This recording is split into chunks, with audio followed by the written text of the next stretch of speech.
Assalamualaikum warahmatullahi wabarakatuh.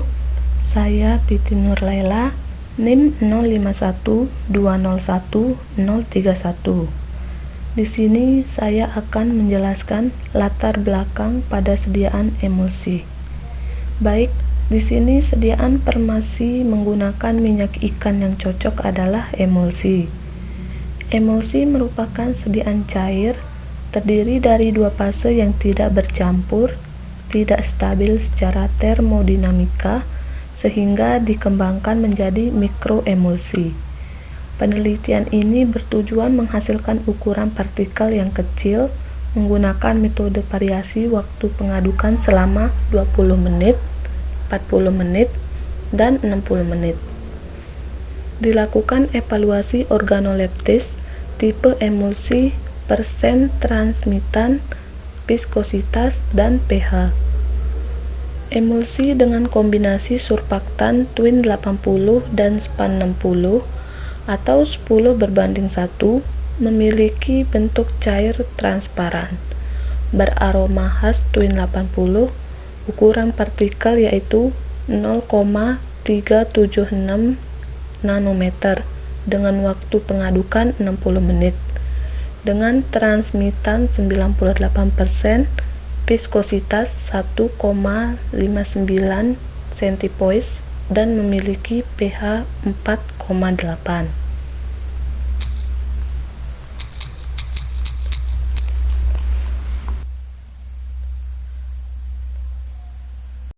Assalamualaikum warahmatullahi wabarakatuh. Perkenalkan, nama saya Aditya Riki Saputra. Di sini saya akan menjelaskan mengenai rancangan formulasi sediaan emulsi.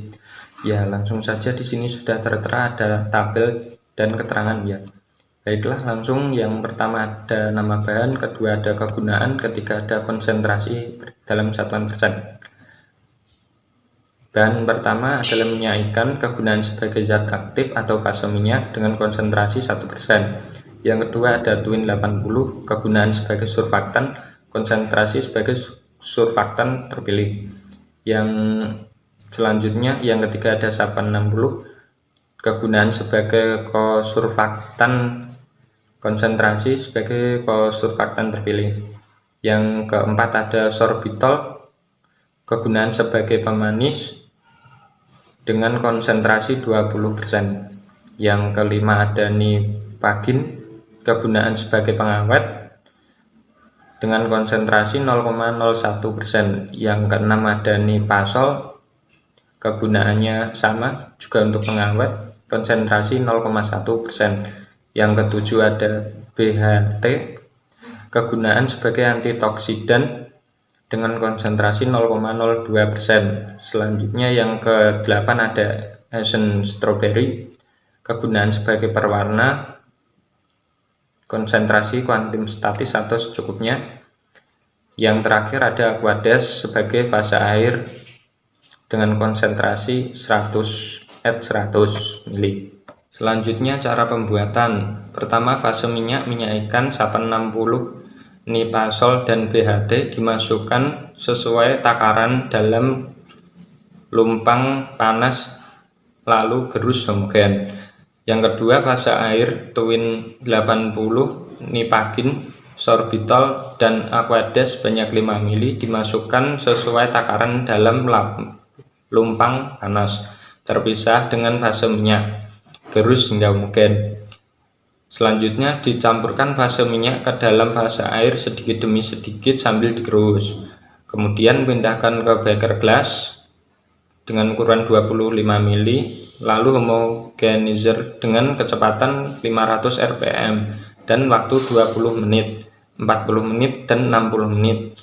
Selanjutnya selama proses homogenizer dimasukkan sisa aquades sedikit demi sedikit melewati dinding beker gelas.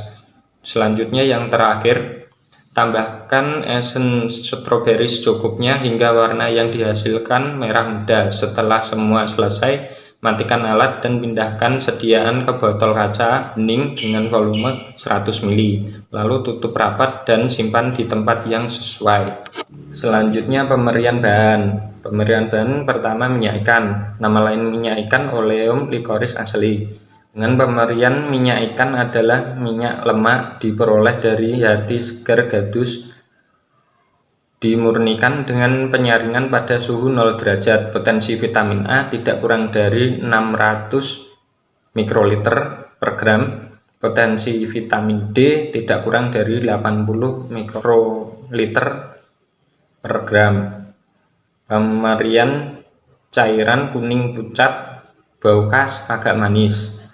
Untuk kelarutan, sukar larut dalam etanol 95%, P mudah larut dalam kloroform, P dalam eter, P dan dalam eter minyak tanah. Selanjutnya khasiat sebagai sumber vitamin A dan vitamin D. Efek sampingnya bersendawa, bau mulut, dan diare. Yang kedua ada Twin 80, nama lain dari Twin Pilosyrobatum 80. Pemberian cairan kental seperti minyak jernih kuning, bau asam lemak khas. Kelarutan mudah larut dalam air dan etanol, P dalam etil asetat dan dalam metanol. P sukar larut dalam parafin cair, P dan dalam minyak kapas.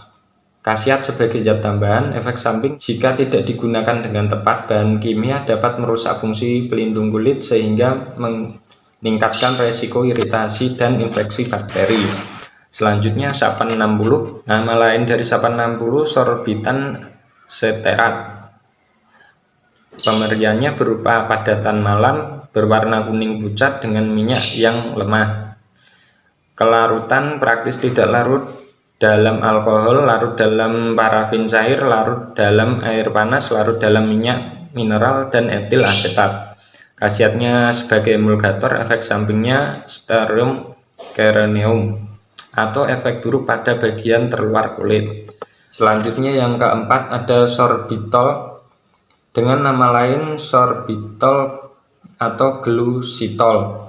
Pemberiannya serbuk, butiran, dan kepingan, tidak berbau, rasa manis, berwarna putih. Dengan kelarutan sangat mudah larut dalam air. Surfaktan larutan dalam etanol 95%, P dalam etanol, P dan dalam asetat. Untuk khasiatnya sebagai pemanis sekaligus mencegah kristalisasi pada tutup botol. Untuk efek sampingnya menyebabkan perut kembung, mual, muntah, sering kentut, dan diare. Selanjutnya yang kelima ada nipagin. Nama lainnya dari nipagin metil piraben. Pemberian massa halbur atau serbuk, tidak berwarna atau kristal putih, tidak berbau atau berbau khas, lemah, dan mempunyai rasa sedikit panas. Kelarutan mudah larut dalam metanol, eter praktis tidak larut dalam minyak, larut dalam 400 bagian air. Khasiat antimikroba dan juga bisa sebagai pengawet. Efek samping konsumsi nipasol dan nipagin berlebihan dapat sebabkan alergi dan ketidaksuburan. Selanjutnya yang keenam ada nipasol. Nama lain dari nipasol sama nipasol. Pemberian serbuk halblur putih, tidak berbau, tidak berasa. Kelarutan sangat sukar larut dalam air, larut dalam 3,5 bagian etanol 95%, P dalam 3 bagian aseton, P dan 140 bagian gliserol, P dan dalam 40 bagian minyak lemak. Mudah larut dalam larutan alkali hidroksida. Untuk khasiatnya antimikroba, juga bisa sebagai pengawet. Efek sampingnya sama dengan nipagin. Selanjutnya yang ketujuh ada BHT. Nama lain dari BHT adalah topanol. Pemberian serbuk kristal atau padatan kuning putih atau pucat dengan aroma fenolik yang samar. Kelarutan praktis tidak larut dalam air, gliserin, propilen, glikol, larut alkali hidroksida dan asam mineral, encer, bebas larutan dalam ekto. Benzen etanol 95%, eter metanol, teulen, berbagai minyak dan minyak mineral. Khasiat sebagai BHT digunakan sebagai antioksidan dalam kosmetik, makanan, dan obat-obatan. Dapat digunakan juga sebagai antivirus.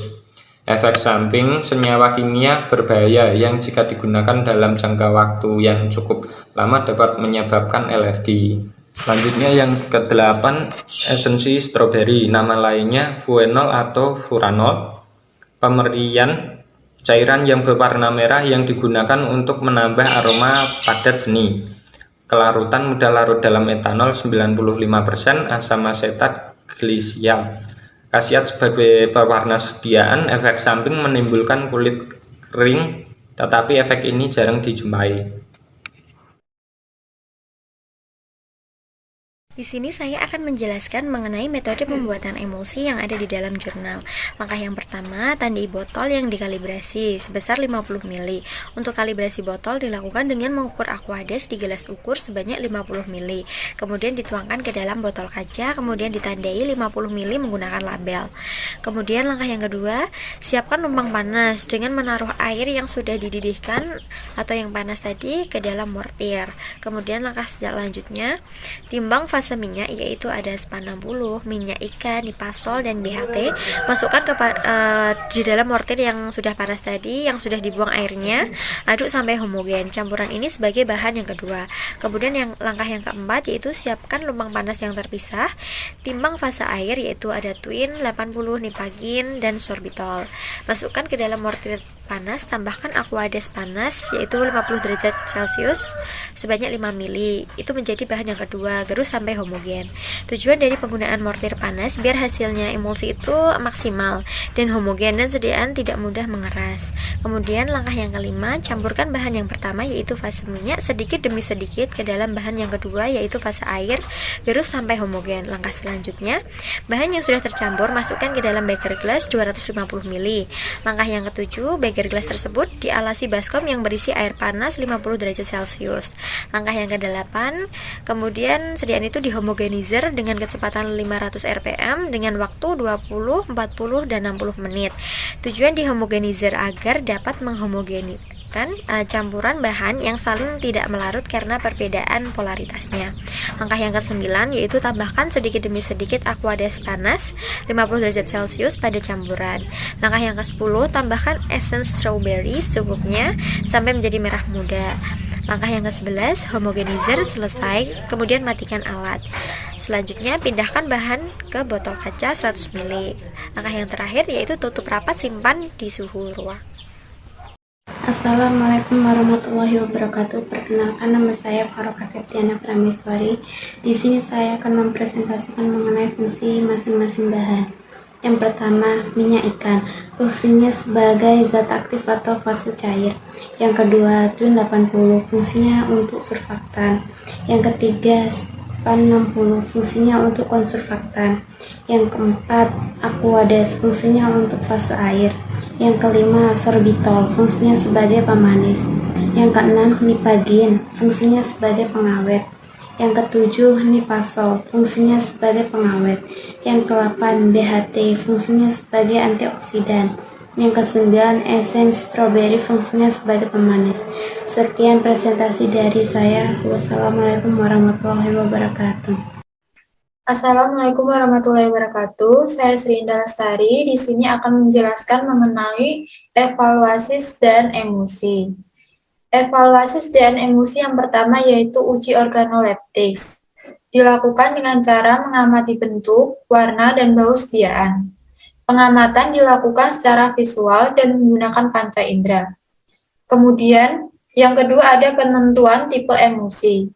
Metode yang digunakan adalah metode dispersi larutan zat warna. Dilakukan dengan cara sampel dimasukkan ke dalam plat tetes, kemudian ditambahkan beberapa tetes metilen biru. Jika warna biru terdispersi ke seluruh emulsi, maka tipe emulsinya adalah tipe minyak dalam air. Dan jika warna biru menggumpal, maka tipe emulsinya adalah tipe air dalam minyak. Kemudian yang ketiga yaitu pengukuran partikel. Ukuran droplet diukur dengan menggunakan particle size analyzer. Sebanyak 10 ml sampel diambil dan dimasukkan ke dalam kuvet. Kuvet yang telah diisi dengan sampel kemudian dimasukkan ke dalam sampel holder dan dilakukan analisis oleh instrumen. Pengukuran persen transmitan. Pengukuran persen transmitan dilakukan untuk melihat kejernihan dari sediaan emulsi. Dalam pengukuran transmitan ini, sambal dimasukkan ke dalam kuvet. Larutan diukur persen transmitan pada panjang gelombang 350 nanometer sampai 800 nanometer menggunakan spektrofotometri UV phase. Di sini, aqueous digunakan sebagai belangko saat pengujian. Selanjutnya yaitu ada uji viskositas. Viskositas diukur setelah pembuatannya. Diukur menggunakan viskometer Oswald. Pengukuran kekentalan dengan alat ini dilakukan dengan mengukur waktu yang dibutuhkan oleh cairan dalam jumlah tertentu melalui tabung kapiler yang dikalibrasi. Dalam pengukuran kekentalan suatu cairan tertentu, maka kekentalan cairan pembanding akan diketahui, seperti air sebesar 1 centipoise. Selanjutnya ada uji pH. Pengukuran pH sediaan dilakukan dengan menggunakan pH meter. Sebelum digunakan, elektroda dikalibrasi atau diverifikasi menggunakan urutan standar dapat pH 4 dan 7. Proses kalibrasi selesai apabila nilai pH yang tertera pada layar telah sesuai dengan nilai pH standar dapat dan stabil. Setelah itu, elektroda dicelupkan ke dalam sediaan. Nilai pH sediaan akan tertera pada layar. Pengukuran pH dilakukan pada suhu ruang. Selanjutnya yaitu uji stabilitas fisik. Pada pengujian ini dilakukan selama 28 hari. Pada 3 suhu yang berbeda yaitu suhu dingin kurang lebih 4 derajat Celcius, suhu panas kurang lebih 40 derajat Celcius, dan suhu ruang kurang lebih 27 derajat Celcius pada hari ke-0, 7, 14, 21, dan 28. Dilakukan pengamatan seperti organoleptis, uji transmitan, viskositas, dan pH. Pengukuran persen transmitan. Berdasarkan hasil percobaan yang telah dilakukan selama 28 hari, pada ketiga suhu yaitu suhu dingin 4 derajat Celcius, suhu ruang 20 derajat Celcius, dan suhu ekstrim panas 40 derajat Celcius. Formula 1 dan Formula 4 sediaan emulsi minyak ikan atau oleum lecturis aceli didapatkan hasil transmitan dengan rentang kurang lebih 95% sampai kurang lebih 99%. Sedangkan pada Formula 5 didapatkan hasil transmitan dengan rentang kurang lebih 0,15% sampai kurang lebih 0,34%. Rentang yang diperoleh juga berlaku untuk formula kontrol, selama penyimpanan 28 hari dan pada ketiga suhu. Persen transmitan yang sudah memenuhi syarat sistem emulsi yang jernih yaitu pada Formula 1 dan Formula 4, dengan persen transmitan kurang lebih 95% sampai kurang lebih 99%, di mana rentang ini mendekati nilai transmitan blanko air, yaitu kurang lebih 100%. Uji organoleptik, pemeriksaan bahan baku. Hasil pemeriksaan bahan baku menyatakan bahwa organoleptis dan kelarutan bahan yang digunakan dalam pembuatan emulsi minyak ikan sudah sesuai dengan literatur, yaitu Handbook of Pharmaceutical Excipients dan Farmakopeia Indonesia edisi 5. Kemudian yang selanjutnya yaitu optimasi surfaktan dan kosurfaktan.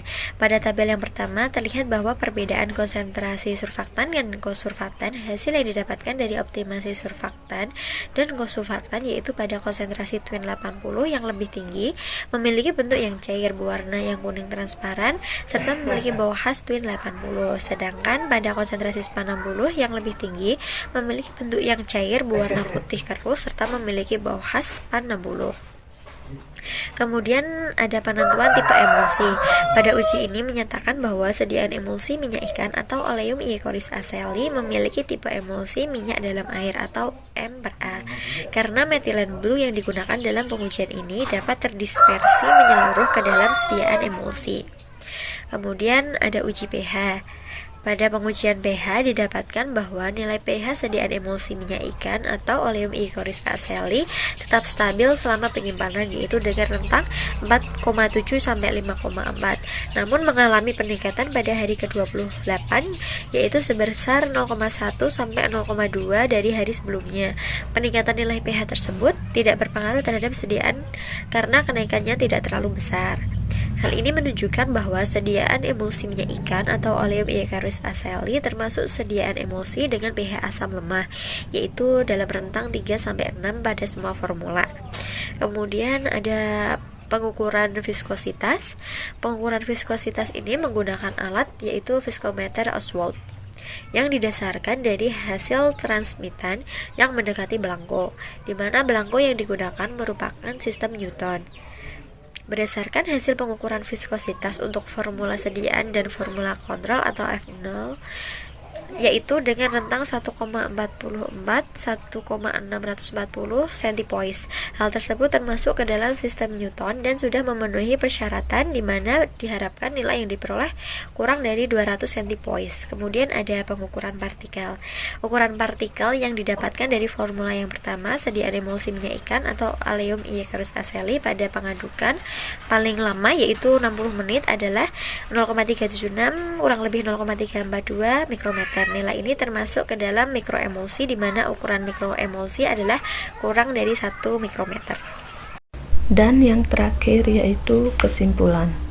Dari penelitian yang telah dilakukan, diperoleh bahwa sediaan emulsi minyak ikan atau Oleum Iecarus Aceli dengan waktu pengadukan paling lama yaitu 60 menit dapat membuat ukuran partikel menjadi lebih kecil yaitu 0,376 nanometer pada formula 1 dengan perbandingan konsentrasi twin 80 dan span 60 adalah perbandingan 10:1 dengan ukuran partikel yang termasuk mikroemulsi, membuat sediaan emulsi minyak ikan atau Oleum Iecarus Aceli ini stabil selama penyimpanan dan pada ketiga suhu yang berbeda serta memiliki nilai transmitan yang tinggi yaitu dengan rentang kurang lebih 96% sampai